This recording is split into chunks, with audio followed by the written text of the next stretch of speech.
வெங்காயம் பூண்டு அரைச்சி வச்சுக்கோங்க, தக்காளி அரைச்சி வச்சுக்கோங்க. தேங்காய் எண்ணெய் ஊற்றிட்டு கடுகு, ஜீரகம், வெந்தயம், கருவேப்பிலை போட்டு தாளிச்சிடலாம்.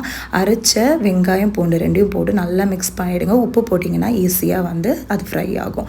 ஸோ பச்சை வாசனை போகணும். பூண்டு இருக்கிறனால இது ஈஸியாக அடி பிடிக்கும். அதனால் லோ ஃப்ளேமில் வச்சு நல்லா ஃப்ரை பண்ணி எடுத்துக்கோங்க. அதே மாதிரி தக்காளி போட்டு பச்சை வாசனை போகிற வரை ஃப்ரை பண்ணிக்கோங்க. மசாலா பார்த்திங்கன்னா 1 டீஸ்பூன் சில்லி பவுடர், 2 டீஸ்பூன் மல்லிப்பொடி, ஒரு 1/4 டீஸ்பூன் மஞ்சள் பொடி போட்டு நல்லா ஃப்ரை பண்ணிக்கோங்க. நல்லா ட்ரை ஆகணும். அதுக்கப்புறம் பார்த்திங்கன்னா ஒரு சின்ன லெமன் சைஸ் புளி எடுத்து நல்லா கரைச்சி அதை ஊற்றிக்கோங்க. அது ஒரு கொதி வந்ததுமே எவ்வளோ தண்ணி வேணுமோ அவ்வளோ தண்ணி ஊற்றிக்கோங்க. இதில் நம்ம தேங்காவே அரைச்சி போடலை.